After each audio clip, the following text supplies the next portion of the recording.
안녕하세요, 여러분. 수요 신앙경제 오신 여러분을 환영합니다. 예, 오늘은 바울 서신에 관한 부분을 함께 나눌 건데요. 말씀 들어가기 전에 우리 함께 기도하겠습니다. 하나님 감사합니다. 예수 그리스도께서 우리를 위해 죽으시고 또 스스로 우리 교회의 머리가 되시고 우리가 주님께 속하도록 길을 열어주셔서 감사합니다. 교회된 우리를 주님께서 부르시고 또 어떻게 살아야 하는지 말씀하실 때 저희가 귀 기울여 듣게 하시고 그 말씀대로 순종케 하여 주옵소서. 예수님의 이름으로 기도합니다. 아멘. 네, 반갑습니다. 벌써 8주 차예요. 그리고 오늘 제목은 교회여 일어나라 입니다. 되게 비장하죠? 이렇게 비장. 그리고 분량도 엄청 많아요. 그러니까 고린도 전후서, 그리고 갈라디아서, 에베소서, 빌립보서, 골로새서, 데살로니가 전후서. 그래서 모두 8권입니다. 이것을 이제 한 주간에 읽으려고 생각하시면 굉장히 곤란하실 거예요. 어떤 분이 이 진도에 맞춰서 성경을 이렇게 통독을 하고 계시다 하더라고요. 저가 사실은 다음 주가 기도회인 줄 알고 이렇게 잡았는데 다음 주에 기도회가 아니래요. 그래갖고 이번 주 하시고 다음 주에 이제 목회서신 할 건데요. 그거 하시면 목회서신 분량은 적으니까 한 3주 동안 2주 분량을 읽으시면 되겠습니다. 이 고린도 전후서, 갈라디아서, 에베소서, 빌립보서, 골로새서, 데살로니가 전후서는 이름 자체가 교회의 이름입니다. 그래서 교회에 보내는 바울의 서신이라고 지난주에 말씀을 드렸는데요. 그래서 이 8권의 책, 물론 로마서를 포함하긴 하지만 이 책들의 제목으로, 키워드로 에베소서 1장 22절부터 23절 말씀을 택해 보았습니다. 제가 한번 읽어볼게요. 또 만물을 그의 발 아래에 복종하게 하시고 그를 만물 위에 교회의 머리로 삼으셨느니라. 교회는 그의 몸이니 만물 안에서 만물을 충만하게 하시는 이의 충만함이니라. 아멘. 이 8권의 책은 6개의 교회에 관한 이야기고요. 그 교회 안에서 어떤 일들이 벌어지는, 또 무슨 얘기를 하고 싶은지를 얘기를 하고 있습니다. 사실 이 책 한 권 한 권이 한 학기 동안 강의할 만큼 내용이 굉장히 풍성한 부분이라 저희는 현실을 직시해서 한 학기에 할 것을 한꺼번에 뭐 여러 개를 할 수는 없잖아요. 그래서 이 바울 서신이 말하고 있는 이 교회들에 보내는 편지를 통해서 바울이 전하고 싶어하는 교회의 모습, 또 그 당시에 초대 교회가 가지고 있었던 문제들, 그리고 또 우리가 지금 직면하고 있는 문제들이 무엇인지 살펴보고 우리가 과연 어떻게 해야 하는가를 좀 생각해보는 그런 시간을 좀 가지려고 합니다. 우리가 그리스도인이 될 때 복음을 듣습니다. 그리고 예수님께서 나를 위해 십자가에 죽으셨다. 그리고 살아나셨다. 그리고 내가 그리스도의 생명으로 살게 되었다. 이 말을 이제 들었을 때 복음은 너무 분명하고, 그리고 많은 사람들이 자기의 삶에 전환점을 맞이했다고 얘기를 해요. 그런데 과연 그런가? 과연 그 복음의 능력대로 살고 있는가? 교회 안에서 그것을 경험할 수 있는가? 그게 많은 사람들의 고민인 것 같아요. 저도 공경연하게 얘기합니다. 저도 회심이 40대 후반에 일어났다. 모태신앙이고 교회 안에 계속 있었지만 교회 안에서 제가 예수님을 어떻게 믿어야 되는지 교리로서는 알고 있었지만 실제 삶에서 내 삶이 변했다 할 만한 그런 포인트는 없었다. 그게 제 정직한 고백이었어요. 그런데 이제 지난번에도 말씀드린 것처럼 예수님과 동행하기 시작하면서 제 삶에서 진짜 예수 믿는 게 뭔지를 알게 됐고 삶의 변화를 경험하게 되었다. 이렇게 말씀을 드리는데요. 원래 하나님의 디자인은 이 변화를 교회 안에서 경험할 수 있도록 해주셨다는 거예요. 그렇게 하나님의 계획을 하고 계신데 실제로 많은 사람들이 예수는 좋지만 교회는 싫다. 예수는 좋지만 성도는 싫다. 라고 말씀하시는 분들이 꽤 많이 있으세요. 그리고 이제 가난한 성도들 보면 예수를 믿지만 교회에 속하기 싫어하시는 분들을 뜻하는 거잖아요. 그럼 도대체 왜 이런 일들이 일어나고 있는 걸까? 분명한 건 복음은 잘못된 것이 없다는 거예요. 그런데 그 복음을 우리가 받아들일 때 오해가 있었고, 그리고 그 오해를 기반으로 삶에 적용하다 보니까 삶이 엉망진창 무너져서 결국은 예수님이 말씀하시는 건 좋은데 그것이 드러나는 교회와 성도는 별로 매력적이지 않아 라고 생각하게 된다는 거죠. 그런데 이것이 지금 우리만 겪고 있는 문제가 아니고요. 교회가 시작되면서부터 지금까지 계속되고 있는 문제였다는 거예요. 바울이 쓴 이 8권의 책을 보게 되면 각 교회들이 경험하고 있는 그 문제들에 대해서 얘기를 하고 있어요. 그래서 제일 그 색깔이 연한 책이 어느 책이냐면 에베소서죠. 그러나 나머지 책들은 그 교회가 지금 직면하고 있는 문제들, 그리고 그 교회 안에서 그 문제를 어떻게 해결해야 되는지에 대한 부분들을 바울이 소통을 하고 있는 거예요. 그렇다면 우리는 한편으로는 그렇게 낙심하지 않아도 되는 부분이겠죠. 아, 이 사람이 교회가 시작할 때부터 지금까지 계속 그랬어. 그렇다고 해서 우리가 또 여기서 안주해서는 안 되는 부분이에요. 왜냐하면 이 당시에 그 성도들하고 우리 상황은 정말 되게 다르거든요. 근데 그 어려운 상황 속에서 복음을 붙잡고 믿음대로 살겠다고 했던 사람들이 이 정도였다면 우리같이 어떤 박해나 어려움이 없는 상태에서 이렇게 어영부영하게 된다면 그러면 이것은 진짜 인생 낭비라고 할 수밖에 없는 상황이기 때문인 거죠. 그래서 오늘은 이 서신서에 나타나고 있는 그 문제들이 도대체 뭔가, 그 문제들은 우리도 읽어서 유익하기 때문에 성경에 지금 들어와 있는 거거든요. 그렇다면 이 말씀을 통해서 우리가 우리의 문제를 다시 한번 살펴보고 돌이켜야 될 것, 바로잡아야 될 것이 무엇인지 확인하는 것이 중요하다고 볼 수가 있다는 겁니다. 교회에 나타난 그런 문제들을 서신서에서는 이제 이렇게 기록을 하고 있어요. 이 고린도 교회, 갈라디아 교회, 에베소 교회, 빌립보 교회, 골로새 교회, 데살로니가 교회, 이 교회들은 지금 바울과 굉장히 친밀한 관계 안에 있는 교회들이고요. 그래서 에베소서를 제외한 나머지 책들은 그곳에 있는 성도들과의 이야기들을 구체적으로 이렇게 설명을 하고 있습니다. 그럼 도대체 이 교회들은 어떤 문제가 있었을까? 고린도 전후서에 나타나 있는 그 교회의 문제를 이렇게 한마디로 얘기를 한다면 믿음은 가졌지만 굉장히 세속적인 방법으로 믿음 생활을 하고 있다는 것으로 볼 수 있어요. 굉장히 열정적인 믿음이죠. 방언도 하고 뭐 환상도 보고 난리인데 사실은 세상에서도 안 하는 방식으로 살고 있는 그 성도들이 고린도 교회에 있었다는 거죠.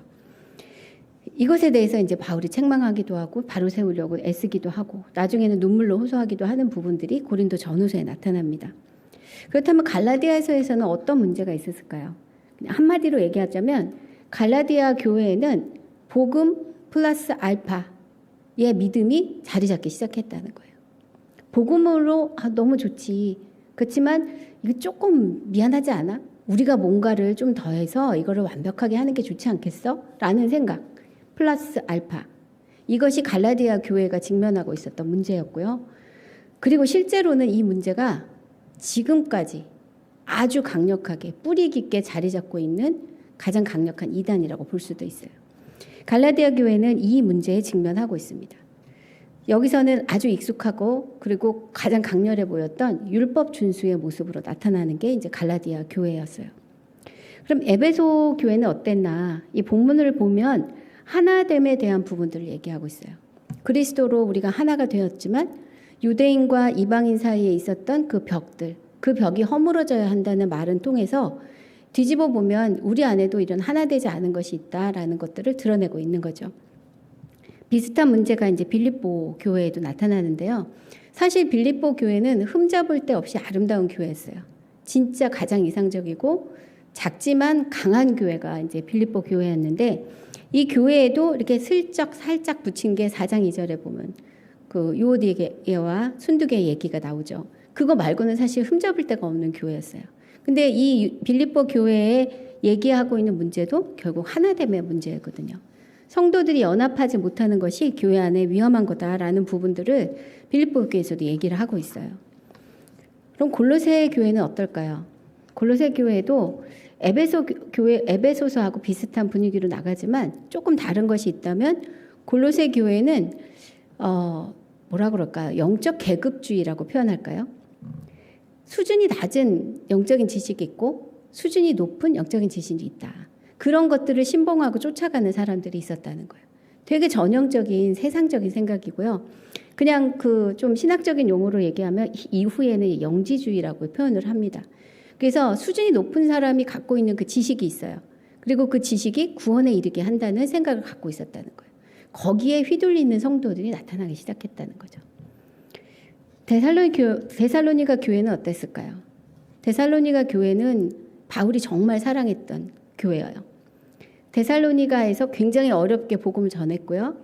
그 모든 환난과 순환을 겪고 그래도 성도로 남았던 사람들이 이렇게 세워갔던 것이 데살로니가 교회였기 때문에, 고난을 통과한 교회였기 때문에 바울이 데살로니가 교회를 굉장히 좋아했어요.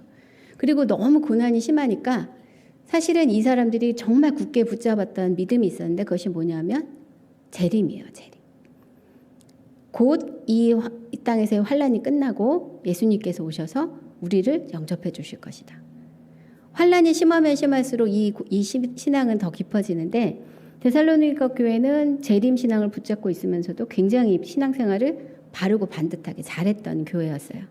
그런데 이제 데살로니가 후서로 넘어가면 이 재림이 자꾸 지연되는 상황이 되니까 이 지연되는 재림 과정 중에 사람들이 이렇게 헷갈리기 시작한 거예요. 우리 예전에 다미성 교회나 이런 것처럼 재림이 어떤 형태로 올 거냐, 언제 올 거냐, 어떻게 올 거냐라는 것들에 의해서 휘청휘청하면서 실제로 우리가 초점을 맞춰야 되는 예수 그리스도가 아니라 재림 사건에 이렇게 몰입하는 그런 경향들이 나타나기 시작했다는 거예요. 그래서 데살로니가 교회에 대해서는 재림에 대해서 그것은 분명히 있을 것이지만 그때가 올 때까지 너희는 어떻게 살아야 하는지에 대한 부분들을 기록하고 있는 게 데살로니가 전후서가 되겠습니다. 이렇게 나열을 했지만 이렇게 정리를 하면 크게 두 가지로 볼 수가 있어요. 초대교회는 첫 번째 문제는 신학적인 문제를 볼 수가 있어요. 신학적인 부분에서 온전하게 쓰지 못해서 흔들리는 그런 역사들이 있었는데, 그것이 이제 아까 말했던 갈라디아 교회 같이 복음 플러스 알파의 형태로 나오는 것들, 그리고 또 하나는 골로새 교회처럼 영적인 계급주의가 있는 것들, 높은 수준의 어떤 신비하고 또 더 높은 수준의 지식이 있고 그것보다 낮은 레벨이 있어서 낮은 레벨이 있는 사람은 믿음에 못 이르고 그 위에 있는 사람만 구원에 이른다. 암암리의 그런 생각들을 갖고 있는 그런 신학적인 어떤 잘못된 이해가 있었던 것을 볼 수가 있어요. 그럼 또 두 번째는 뭘까요? 두 번째는 성도들의 삶에 대한, 그러니까 복음을 삶에 적용하는 데 있어서 어려움이 있을 수 있었다는 거예요. 그 이유는 아까도 말씀드린 것처럼 재림이 지연되면서 예수님이 오신다고 하셨던 그 시간이 늦춰지면서 사실은 우리 안에 있는 그 뭐라 그럴까요? 성품들, 그 믿음들이 본색을 드러나게 된 거죠. 그 상황 속에서 그럼 도대체 어떻게 해야 하나, 그 혼란스러운 것들이 이제 드러나기 시작했다는 거예요. 그리고 세 번째로 우리가 볼 수 있는 거는 복음을 받아들였어요. 그리고 나는 크리스찬이라고 생각해요. 그렇지만 아직도 내 삶의 많은 영역에서 복음으로 평정되지 않은 사람들이 있었다는 거죠. 이게 사실은 굉장히 어려운 일이었었어요. 아까 말했던 고린도 교회, 거기는 아주 극단적으로 이렇게 양쪽이 같이 살아있는 그런 상황이었고, 데살로니가 교회는 재림 때문에 그런 것들이 드러나서 일상에서 내가 어떻게 살아야 되나 고민하게 되는 그런 경우가 있었죠. 이 모든 것들이 사실 우리 안에도 동일하게 나타납니다. 이 갈라디아 교회에서 나타났던 그런 복음 플러스 알파의 부분은 어떤 부분이 위험한 것이냐면 인간적인 노력을 추가하려고 한다는 것에 문제가 있어요. 하나님이 이미 하신 일에 인간적인 어떤 노력을 더해서 그것을 완벽하게 한다. 처음에는 그게 좋은 뜻이었어요. 하나님을 잘 섬기고 싶은 그런 마음이었지만 실제로 그것이 계속 거듭되다 보면 이 복음 불안정해. 거기에 우리의 뭔가가 첨가해야 돼 라는 것들로 결론이 나게 되고 그것이 점점 더 강화되게 된다는 거죠. 영적인 계급에 대한 부분들을 아까 잠깐 말씀을 드렸는데요. 대놓고 이렇게 말하진 않아요. 그런데 이제 소위 말해서 교회에서 신실하신 분들, 기도 많이 하시고 말씀 많이 보시고 그리고 나름대로 헌신적인 분들이 빠지기 쉬운 어떤 함정이라고 볼 수도 있는 부분인 거죠. 근데 그 가운데 들어가게 되면 이 영적인 부분들을 이렇게 강조하다 보면 육적인 부분이 별로 의미가 없다거나 그리고 그것에 대해서 하나님이 싫어하신다고 생각하실 수가 있어요. 그런데 이것은 절대적으로 하나님의 뜻과 다른 부분이거든요. 그 영지주의라고 말하는 부분에서는 이렇게 얘기를 해요. 영육간이 영과 육이 우리 안에 영과 육과 정이 우리 안에 있는데 그것은 전부 다 다르다. 영은 굉장히 신성하고 육은 굉장히 천한 것이다. 그러나 이제 구원의 그 가능성은 영과 의식이 있는 그 사람들에게만 주어질 수 있는 거고, 의식이 있는 사람은 조금 더 많은 지식을 가질 때 구원을 받을 수 있는 거다. 그러나 영은 없어져야 되는 거고 천한 것이니 거기에 매여서는 안 된다. 이것은 결국 다 사라져야 하는 거다라고 얘기를 한다는 거예요. 이 영지주의가 있게 될 경우에 예수님이 육신을 입고 이 땅에 오셨다는 것을 전면적으로 부인하게 돼요. 성육신을 인정하지 않게 되는 거예요. 그런데 분명히 하나님은 우리가 육을 입고 있는 우리가 하나님의 자녀인 것에 대해서 말씀하고 계시거든요. 이 부분을 놓치면 우리가 이제 이원론적인 생각을 하게 돼요. 그래서 거룩한 영역이 따로 있고 속된 영역이 따로 있고, 거룩한 일이 따로 있고 속된 일이 따로 있다고 생각하게 되는 거죠. 그러면 우리의 일상은 엉망진창 살아도 예배 와서 예배만 잘 드리면, 영적인 지식만 잘 이렇게 습득을 하면 구원에 이룰 수 있다고 생각할 수 있다는 거예요. 그런데 하나님은 그거 아니라고 말씀하고 계시는 거죠. 재림의 지연이 될 경우에 우리가 정말 주목해 봐야 될 것은 무엇이냐면, 이미 이 땅에 임한 하나님의 나라, 그러나 아직 완성되지 않은 하나님의 나라에 대한 부분을 저희가 첫 시간에 얘기를 했는데요. 그 시간을 어떻게 살아야 하느냐에 대한 그 질문을 지금 하고 있는 거예요. 이미 시작한 하나님 나라, 그러나 완성되지 않은 하나님 나라.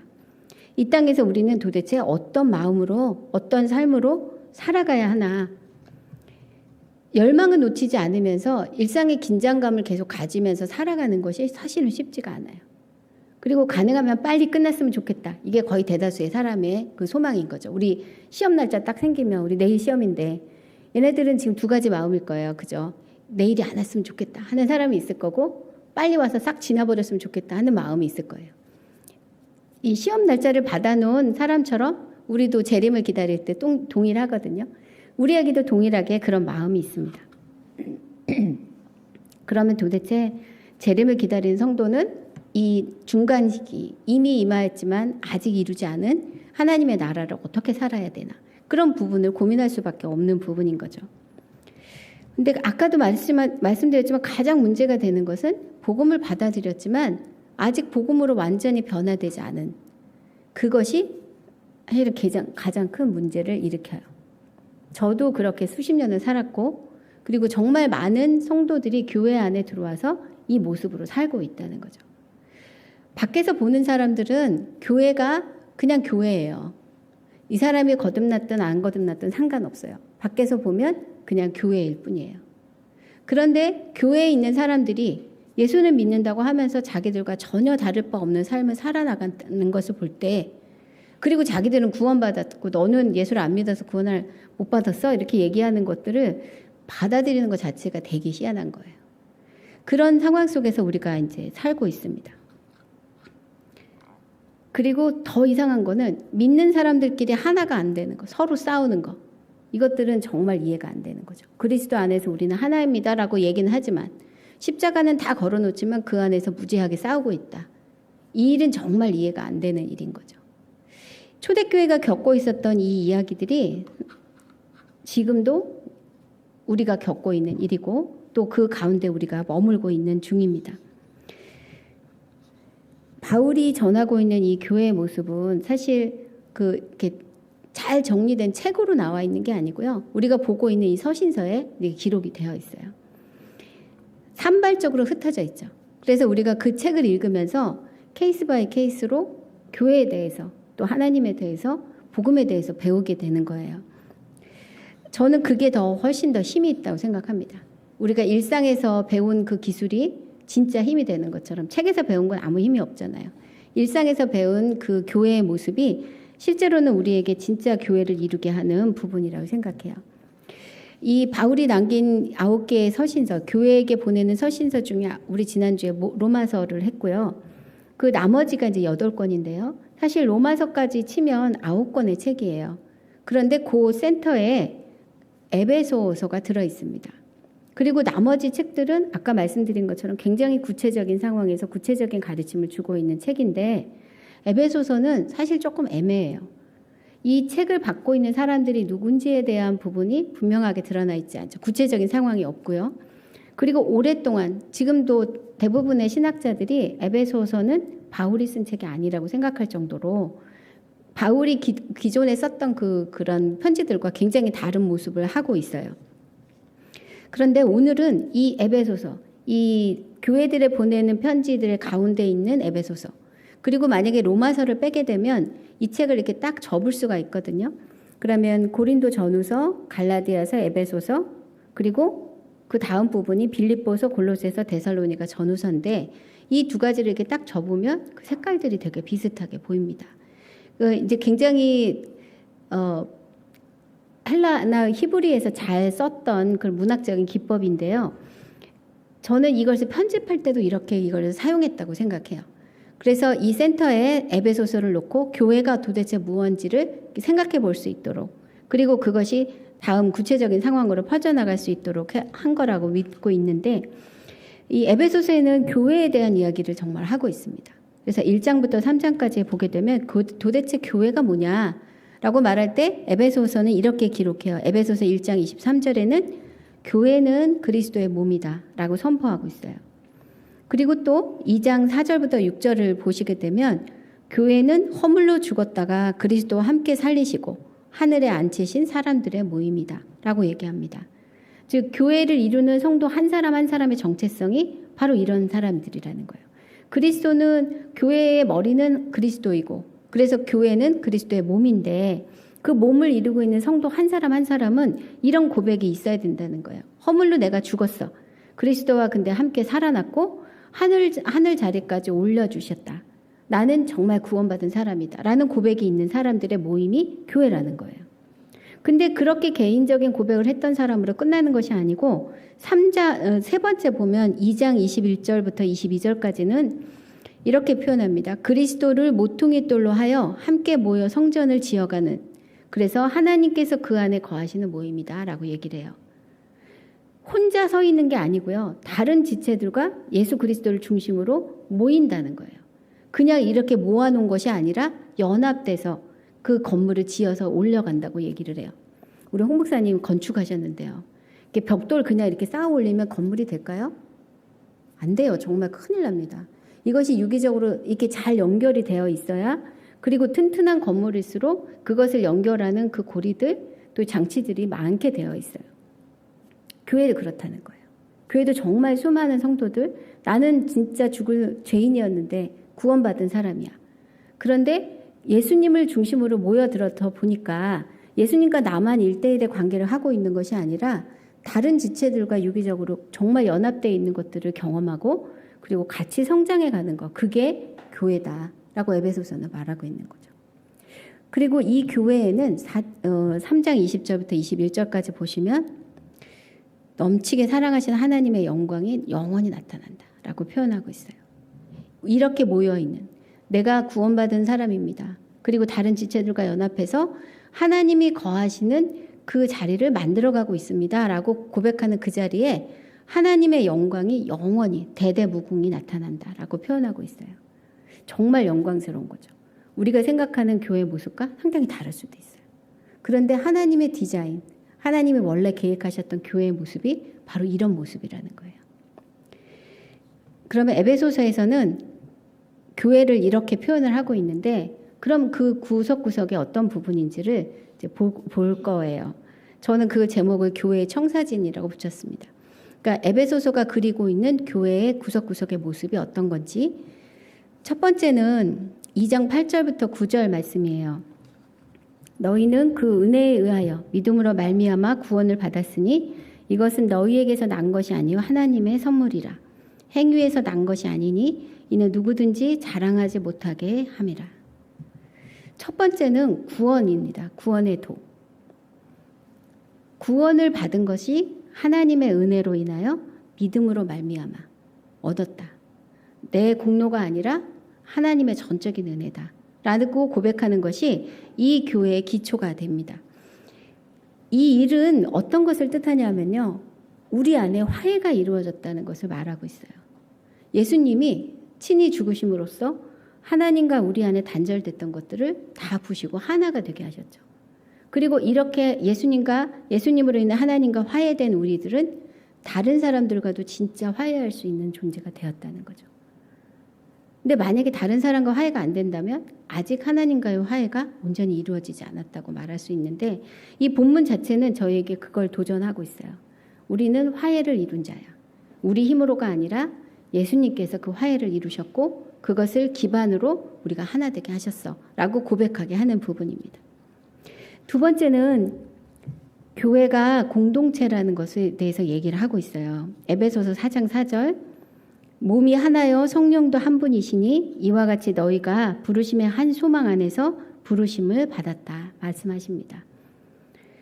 몸이 하나고 성령도 하나, 그러니 우리도 거기에 속한 자로서 하나이다라고 얘기를 해요. 우리가 잊지 말아야 될 것 중에 하나는요, 이 성경에 나오는 모든 너라는 말은 너희라는 말이에요.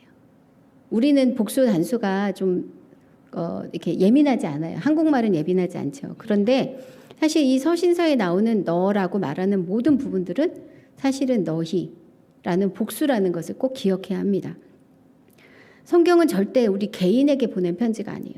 성경에서 개인에게 보낸 편지는 4권밖에 없어요. 디모데 전후서, 디도서, 그리고 빌레몬서.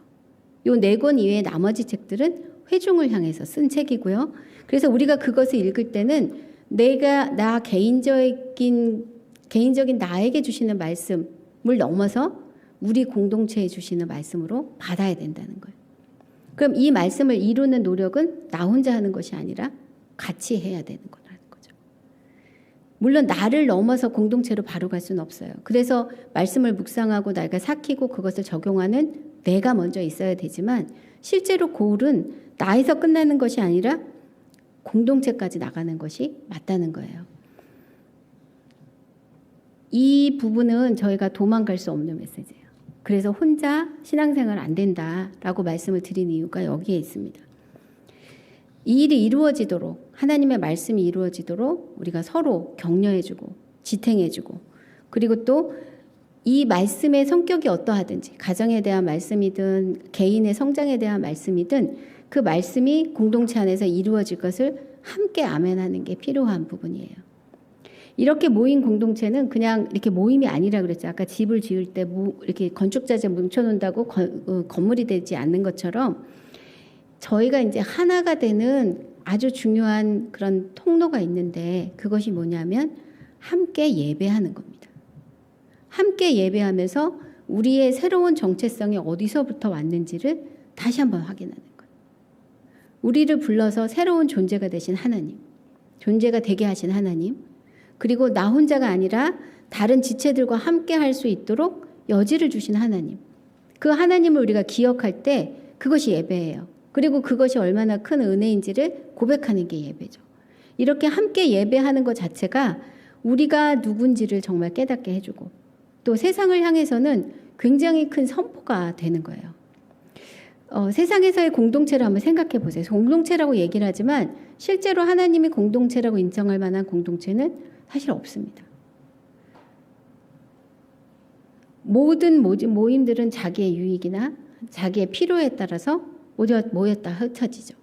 그런데 교회는 그럴 수 없는 부분이에요. 우리 몸에서 내 손가락이 마음에 안 들어, 그렇다고 잘라서 다른 거를 끼워 넣을 수 없는 것처럼 그리스도의 몸이라고 말하는 교회는 우리의 필요 때문이 아니라 하나님의 부르심 때문에 일어난 공동체이기 때문이에요. 이 공동체가 어떨 때는 되게 버겁고요. 힘듭니다. 내 마음대로 안 움직일 때가 너무 많잖아요. 근데 그게 너무 당연한 게요. 나는 머리가 아니기 때문이에요. 머리는 예수님인 거예요. 예수님의 뜻대로는 지금 움직이고 있다고 생각한다면 사실 버겁고 힘든 일들이 이렇게 수용이 될 수도 있을 것 같아요. 그래서 우리가 계속 예수님 바라보자고 얘기를 하고 예수님께 묻자고 하는 거죠.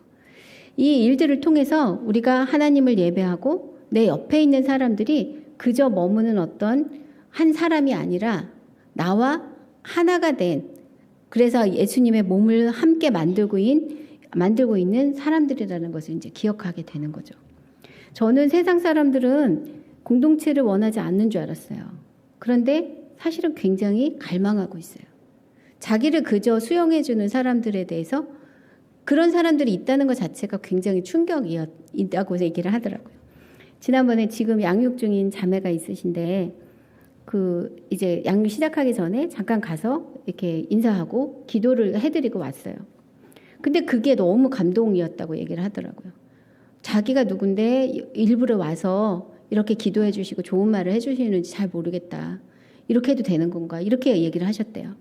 근데 우리는 그게 너무 익숙하잖아요. 그죠? 그리고 어제 우리 집사님 또 기도 제목 올라오면 또 함께 기도하고 이런 거 너무나 당연한 거잖아요. 그런데 세상 사람들의 입장에서는 아무런 유익이나 대가를 요구하지 아니하고 이런 일들을 감당하고 또 이걸 기쁘게 여기는 그런 사람들을 만나는 것이 사실은 쉽지 않은 거예요. 가족 안에서도 쉽지 않아요. 요즘 상황엔 그런 것 같아요. 그래서 이렇게 하나님의 이름으로 우리가 모여서 함께 예배하고 서로를 지탱해주고 격려해주는 공동체 자체가 세상에게는 굉장히 큰 어떤 선포 같은 느낌이 들어요. 하나님이 하시는 일이 이런 거야. 그게 뭐 이렇게 말로 설명하지 않아도 그렇게 하나님을 사랑하는 사람들이 모인 것 자체가 세상을 향한 선포일 수 있다는 게 굉장히 저에게는 큰 도전이 되는 그런 준비 시간이었습니다. 그리고 이제 세 번째는 이렇게 구원의 은혜로 말미암아 은혜로 인하여 믿음으로 말미암아 구원에 이른 사람들이 이제 함께 모여 공동체를 이루는데요. 공동체를 이뤄서 그냥 가만히 있는 것이 아니라 성장해 간다는 거예요. 우리가 가지는 오해 중에 하나가 교회는 조직이라고 생각하는 거예요. 근데 조직은 성장하지 않습니다. 덩치를 불릴 뿐이에요.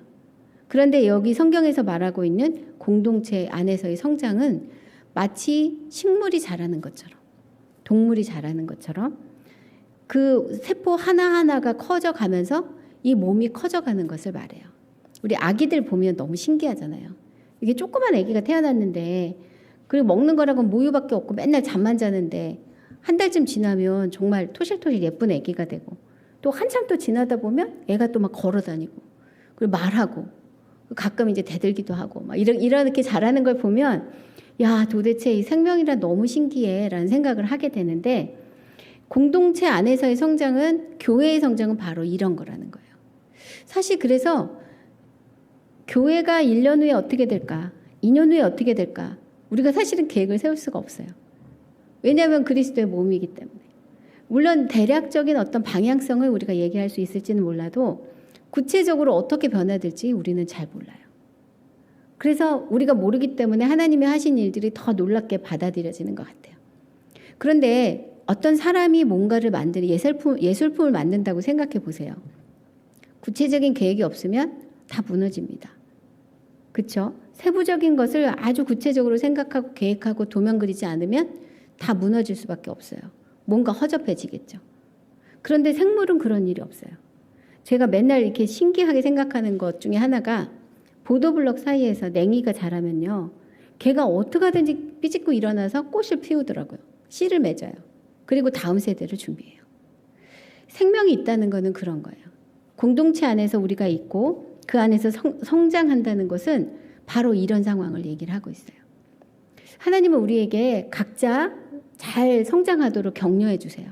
그리고 우리의 성장이 우리의 성장으로 끝나지 않도록 그것을 다른 지체들과 연결해 주신다는 거죠. 영적인 은사들을 얘기를 할 때 은사라는 말의 그 어원이 은혜에서 나왔다는 것을 여러분 혹시 아시는지 모르겠어요. 은혜를 카리스라고 하는데요. 카리스마타라고 하는 게 은사입니다. 결국 은사라는 말은 은혜에서 출발한 거예요. 그리고 그 은사라는 말은 자기를 위해 쓰는 것이 아니라 공동체를 위해 사용하는 것. 그게 은사예요. 자기 몸에서도 이 내가 나를 위해서 쓰는 거를 만들기보다는 다른 사람이 쓸 수 있도록, 다른 지체들 쓸 수 있도록 이렇게 만들어서 소통을 하잖아요.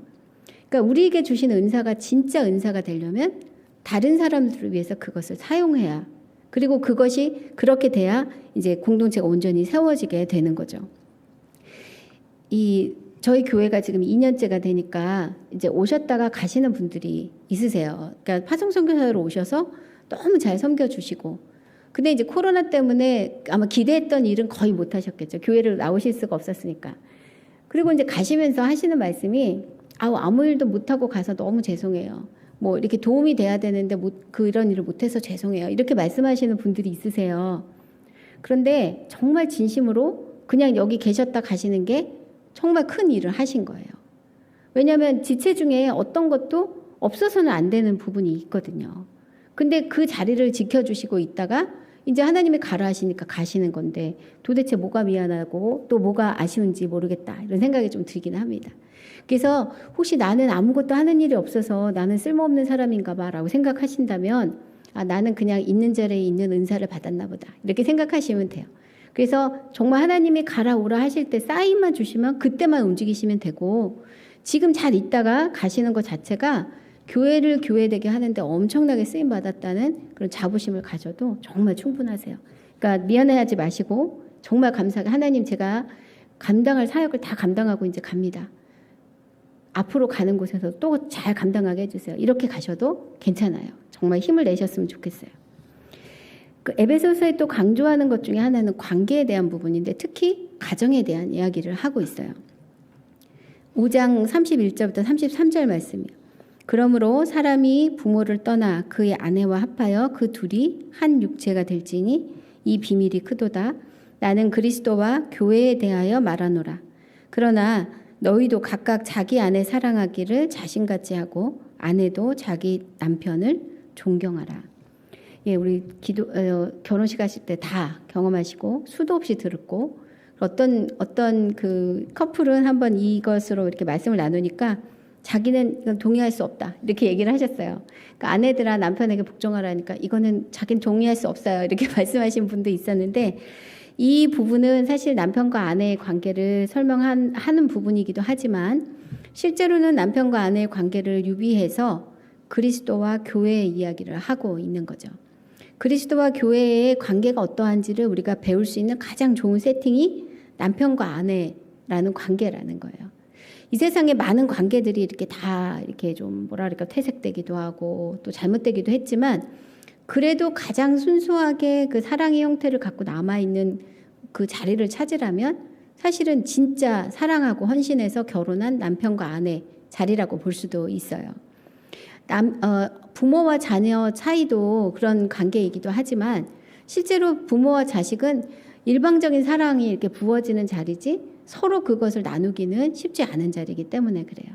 근데 남편과 아내는 서로 상호간에 서로를 존중하고 사랑하고 고이는 그런 관계 안에 있어야만 되기 때문에 이것을 비유하지 않았나 생각이 들어요. 이 말씀을 이렇게 생각해보면 처음에 감동이 뭐냐면 하나님도 나의 사랑이 필요하시다. 그거예요.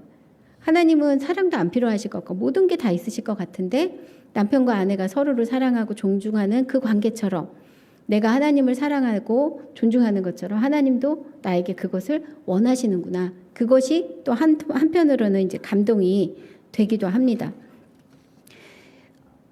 이 공동체 안에서 이 남편과 아내 안에서 관계 안에서 우리가 경험해야 되는 경험하고 또 경험해야 되는 그런 것들이 있다면 그것은 서로에게 복종하는 거예요. 서로를 존중하는 거라고 표현할 수도 있겠죠. 그리고 진심으로 사랑하는 겁니다. 진정으로 사랑하는 거. 그리고 완전한 용서를 경험하는 거예요. 요 세 가지가 사실은 남편과 아내 사이에서 저희가 경험할 수 있는 하나님의 성품이에요.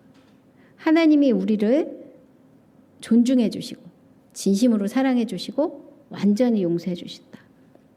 그것을 우리가 정말 인간적인 사랑의 정점에서 경험하게 되고 그것을 계속 훈련하는 장으로서 가정을 우리에게 허락해 주셨다는 거죠.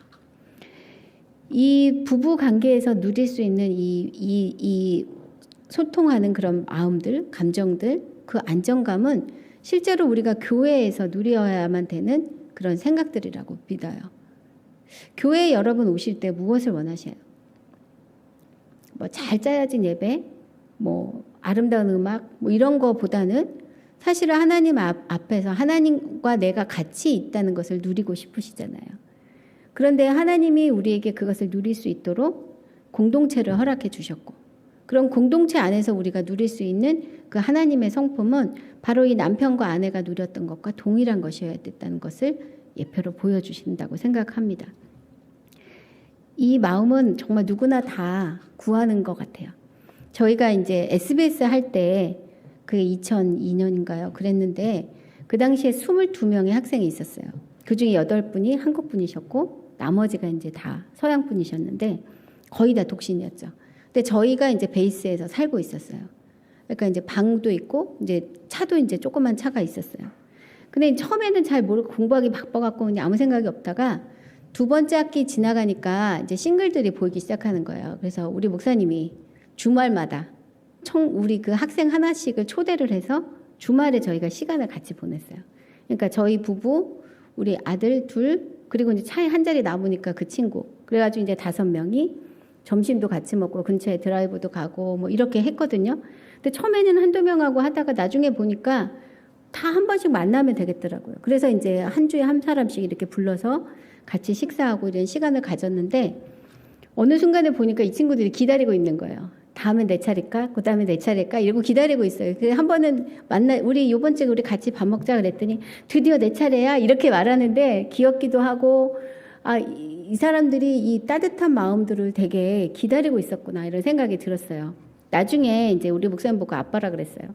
거기 청년들이 아버지 같다, 이렇게 표현을 하더라고요. 저보고는 엄마라고는 안 해요. 제가 좀 까칠해갖고.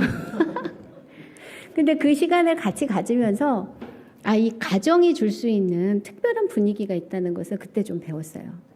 그래서 이 공동체 안에 엄마, 아빠, 자녀들이 있는 그 만들어진 그 분위기에 사람들을 초대해서 같이 교제를 나누는 그런 과정들을 통해서 이분들이 정말 이렇게 뭐라고 표현할 수 없는 1대1로 나눌 수 있는, 그러니까 1대1로 교제를 나눌 때 가지는 그것을 넘어가는 굉장히 특별한 은혜를 누리고 있구나. 그걸 좀 깨닫게 됐거든요. 그래서 그때는 내가 이제 돌아가면 가정을 확 열어서 여러 사람들을 오라 그래서 이렇게 해야 되겠다 이랬는데 이게 쉽지는 않네요. 그래서 지금도 그 분투 중이에요, 진짜. 그런데 그것을 절대 포기하면 안 되겠다는 것을 오늘 요번에 준비하면서 저도 좀 생각하게 됐어요. 그래서 이제 신앙 강좌 끝나면 한번 생각해 보겠다 이런 생각을 좀 하게 됩니다. 우리 교회가 지금 바로 그런 가정이 주는 평안함을 주고 있는지, 안정감을 주고 있는지를 한번 생각해 보는 거. 그리고 우리가 모였을 때, 성도들이 함께 모였을 때 우리 안에 어떤 분위기가 이렇게 그러니까 분위기가 흐르고 있는지를 한번 생각해 보는 것도 이게 교회됨에 굉장히 중요한 포인트가 되지 않을까 생각합니다. 에베소서에서 또 말하고 있는 것은 영적 전쟁에 대한 부분이에요. 6장 10절부터 12절에 보면 끝으로 너희가 주 안에서와 그 힘의 능력으로 강건하여지고 마귀의 관계를 능히 대적하기 위하여 하나님의 전신갑주를 입으라.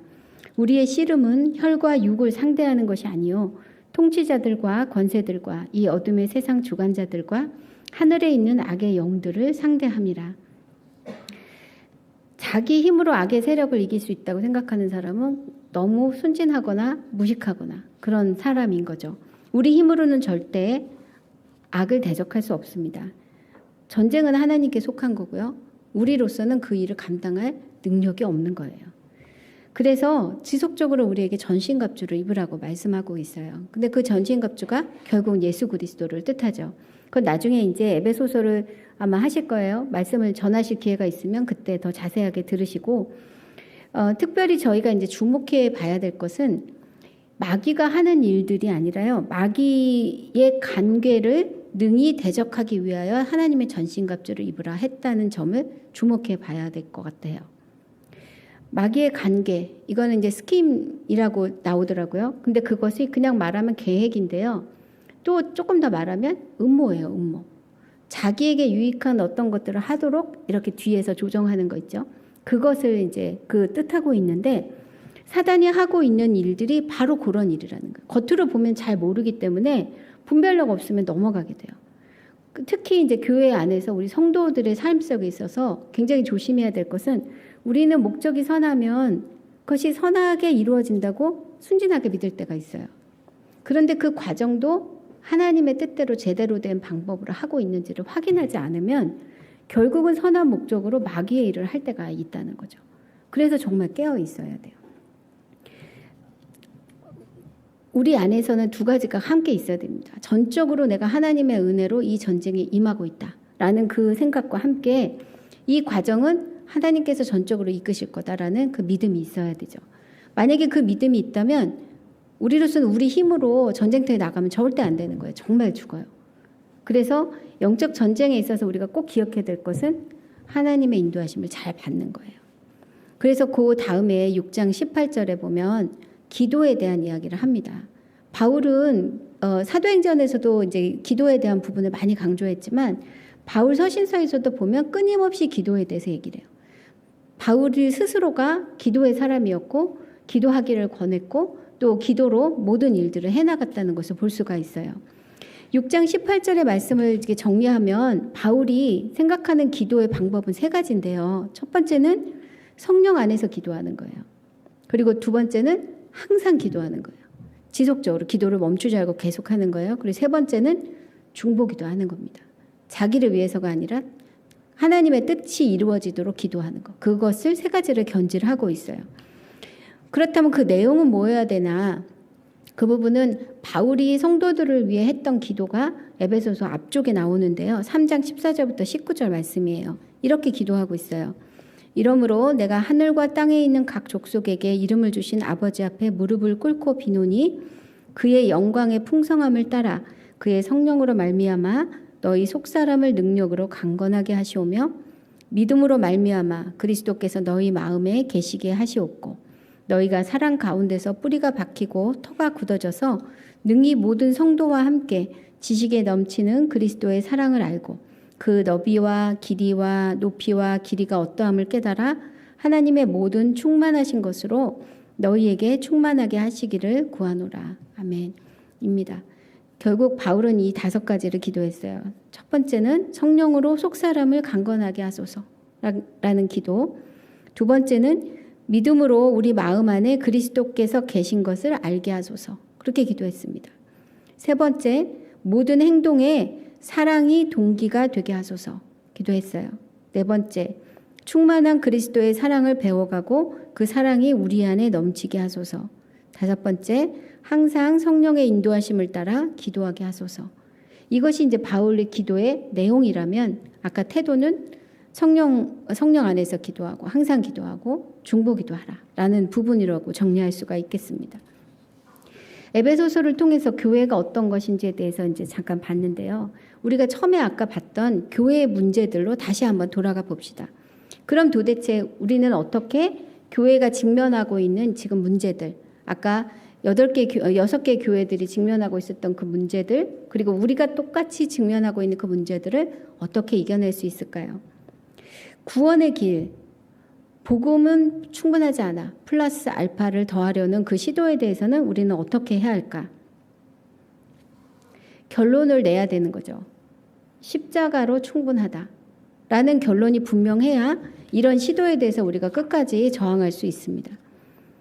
갈라디아서 2장 16절에 이렇게 기록하고 있어요. 사람이 의롭게 되는 것은 율법의 행위로 말미암음이 아니요 오직 예수 그리스도를 믿음으로 말미암은 줄 알므로 우리도 그리스도 예수를 믿나니 이는 우리가 율법의 행위로서가 아니고 그리스도를 믿음으로써 의롭다함을 얻으려 함이라. 율법의 행위로서는 의롭다함을 얻을 육체가 없느니라. 아멘. 이것을 우리의 믿음의 신조로 잡아야 된다는 거예요. 플러스 알파를 뭔가를 계속 더하고 싶은 유혹이 계속됩니다. 평생 갑니다. 그러나 그거 아니야 라는 것들이 우리 안에서 결론이 나지 않으면 계속 그것에 끌려다니게 돼요. 그리고 그게 정말 그럴듯하거든요. 특히 우리가 이렇게 혼란스럽거나 마음이 약해져 있을 때는 그 플러스 알파를 더해서 뭔가 자기한테 확신을 주고 싶어하는 마음이 생겨요. 그런데 그거 아니다. 그리스도께서 하신 모든 일로 구원은 충분하다. 십자가로 충분하다.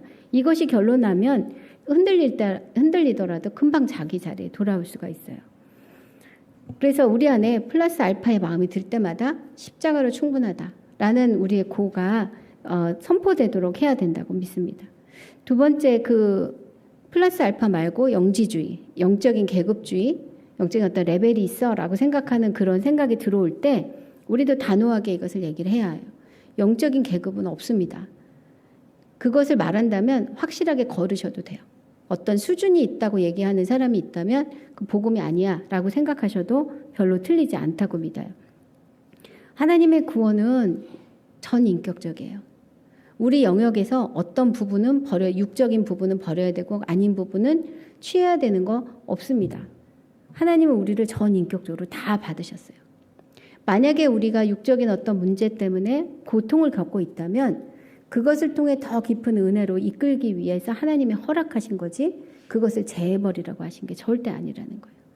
그래서 저는 정직한 기도를 하나님께 드리시라고 권해드려요. 근데 많은 분들이 자기 상황의 그 어려운 부분들을 정직하게 말하는 걸 굉장히 어려워하시더라고요. 근데 우리가 말 안 한다고 하나님 모르실까요? 다 아십니다. 아세요.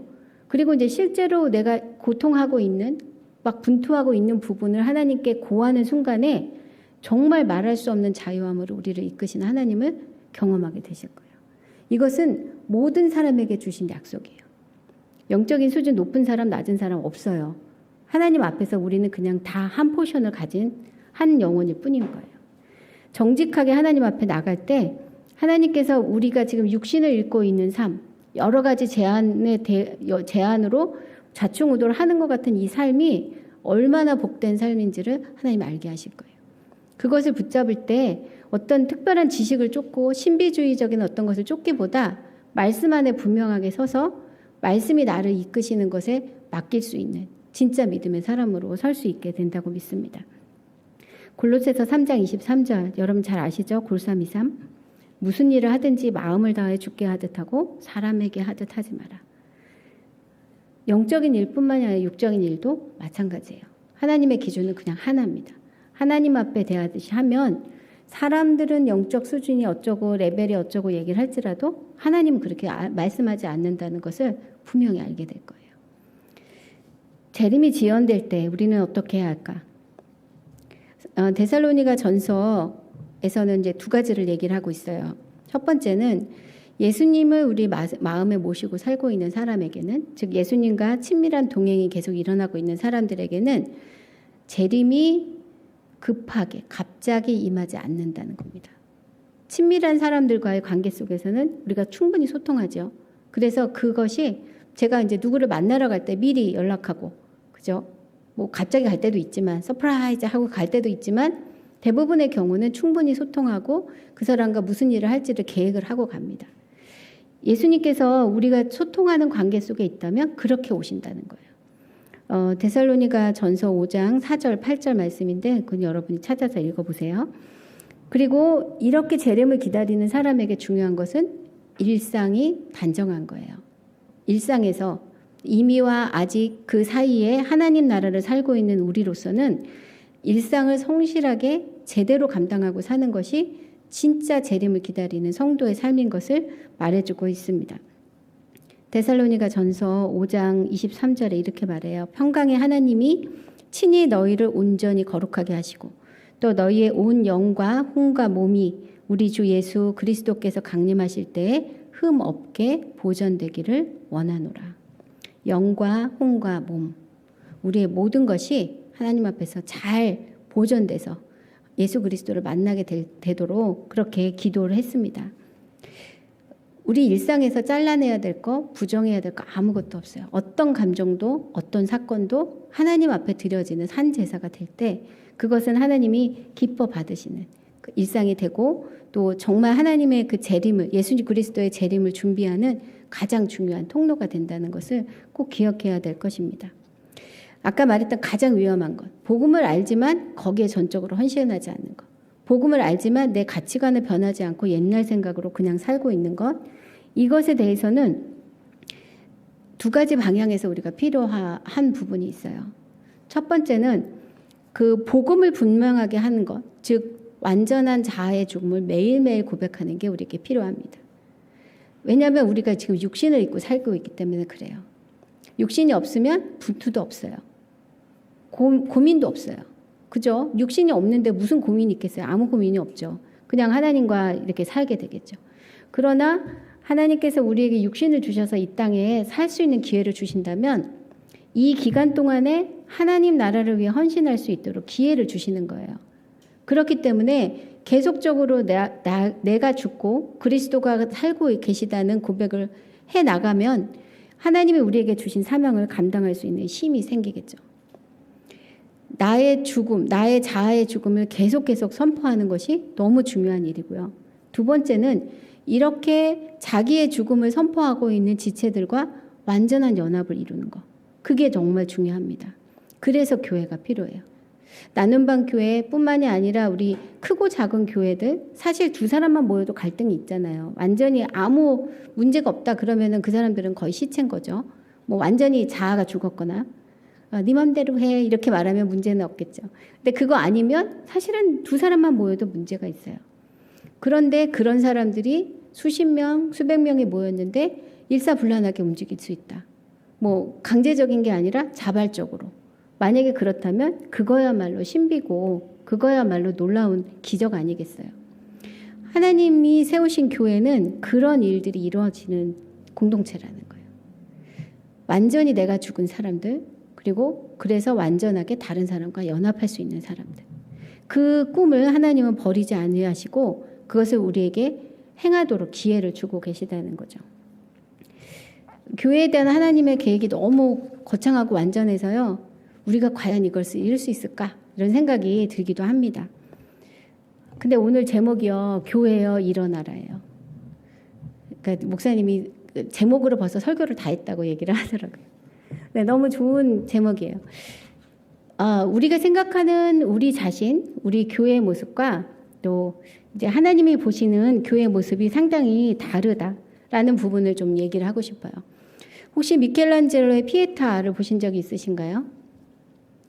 예, 저기 지금 바티칸 제국의 성 베드로 성당에 있는 미켈란젤로가 20대에 만들었던 그 피에타입니다. 피에타라는 장르는 성모가 십자가에서 죽으신 예수님을 이렇게 안아내리는 그런 장면이에요. 근데 저기 그림이 잘 안 보이실 것 같은데 저 당시에 마리아는 한 50대이거든요. 그죠? 20대나 뭐 열 몇 살 때 아기를 낳았으면 뭐 40대, 50대인데 저 피에타에서는 마리아의 얼굴이 20대 얼굴로 나와요. 근데 이제 미켈란젤로가 그렇게 해석을 한 거죠. 그리고 30대 아들을 이렇게 안아서 들을 만큼 몸도 굉장히 커요. 그래서 이제 이 조각이 처음 이렇게 오픈이 됐을 때 엄청나게 많은 비난을 받았다 해요. 이게 도대체 뭐냐, 해부학적으로 영 글렀다, 뭐 이런 것부터, 왜 마리아가 왜 이렇게 젊으냐부터.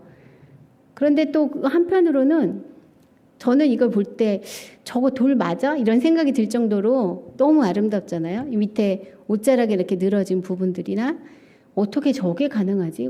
몸도 지금 살아있는 것처럼 그렇게 너무 아름답잖아요. 그렇게 아름다운 것도 또 이렇게 마음을 사로잡기도 하고요.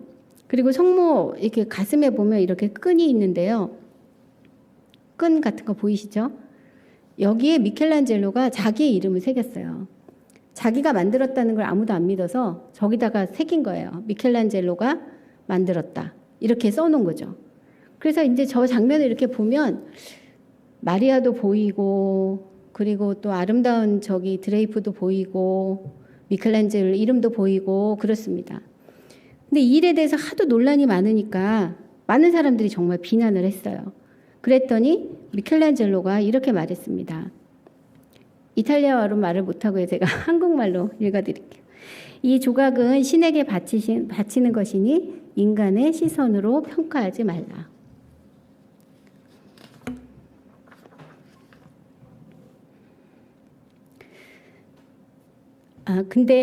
죄송합니다. 하나님의 시선으로 보는 것이 필요한 부분은 피에타만은 아닌 것 같아요. 하나님의 시선으로 보면 어떤 건지 이때 조금 이따 보실 텐데요. 교회를 향해서도 동일한 시선이 필요합니다. 사람의 눈으로 보면 앞만 보여요. 잘못된 것만 보이고 그리고 실제로 예수님의 얼굴도 잘 보이지 않습니다. 그런데 하나님이 보시는 관점에서는 어떨지 저희가 영상을 잠깐 준비했는데요. 그거 잠깐 보도록 하겠습니다. 젤로는 이 조각은 신에게 바치는 것이니 인간의 시선으로 평가하지 말라는 말만 남겼죠. 작품을 위에서 내려다보면 비로소 미켈란젤로의 진짜 의도를 알 수 있는데요. 평온하게 잠든 듯한 얼굴과 힘없이 축 늘어진 팔과 다리, 유독 밝게 빛나는 예수의 모습, 이외엔 다른 무엇도 보이지 않습니다. 인간이 아닌 신의 관점으로 본 피에타의 주인공은 단 하나였던 것이죠. 무엇보다 사람의 시선에서 볼 땐 고되고 무거운 예수의 얼굴이 하늘에서 볼 땐 평온하게 잠든 얼굴로 묘사된 것이 참 인상적입니다. 네, 그렇습니다. 교회를 보시는 하나님의 시선이 어떨까 생각해 봤어요. 우리는 앞에서 보니까 뭐 성모의 모습이 어떠네, 이 사람은 만든 사람이 누구네, 뭐가 기술이 뛰어나네 이렇게 얘기를 하지만 실제로 하나님께서 교회를 보실 때는 사실은 예수 그리스도만 보시는 거죠. 정확히 말하면 예수 그리스도께서 머리가 되시고 그리스도의 몸이 된 교회를 보고 계신 겁니다. 제가 이 말씀을 준비하면서 정말 너무 많이 회개가 됐어요. 저 역시 저기 선악과를 너무 많이 따먹어서 정말 많이 판단하는 말들을 했었는데 하나님의 마음으로 보니까 정말 교회만 보입니다. 계시록 말씀기도 지금 계시록으로 저희가 계속 큐티를 하고 있는데 죽었으나 살아있는 자, 예수 그리스도의 모습도 마찬가지였고요. 교회의 모습도 마찬가지입니다. 죽었으나 살아있는 그 모습 같은 예수 그리스도를 통해서 하나님의 마음이, 교회를 향한 하나님의 마음이 어떠한지를 정말 더 깊이 보게 됩니다.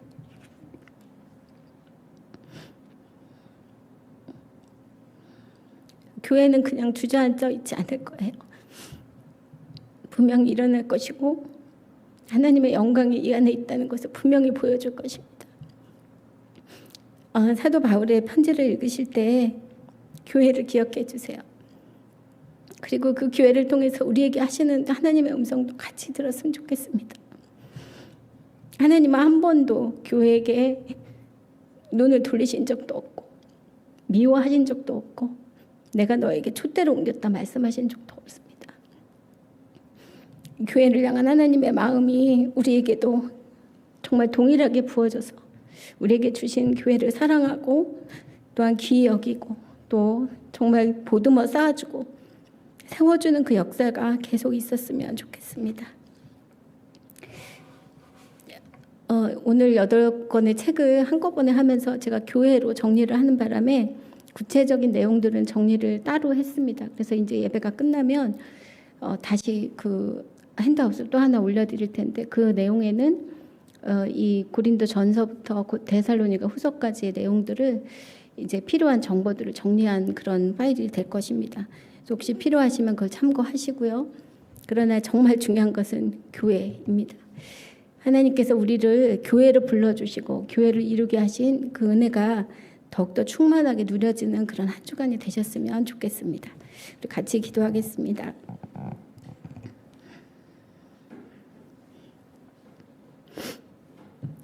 하나님의 눈으로 우리 교회를 계속 볼 수 있도록 인도해 주시기를 기도합니다. 예수 그리스도 하나님께서 주목하시는 그 하나님의 아들을 저희의 머리로 두었다 하면서도 지금까지 우리 마음대로 우리 생각대로 살았던 것들을 회개합니다. 하나님의 뜻이 교회를 통해 이루어지도록 하나님 그리고 교회를 이루는 우리 모두가 주님 안에서 온전하게 성장하고 또한 세워져서 하나님의 영광을 드러내기에 부족함이 없도록 인도해 주시기를 기도합니다. 언제나 부족함 없이 충만한 은혜로 우리를 이끄시는 주님을 찬양합니다. 예수 그리스도의 이름으로 기도드렸습니다. 아멘.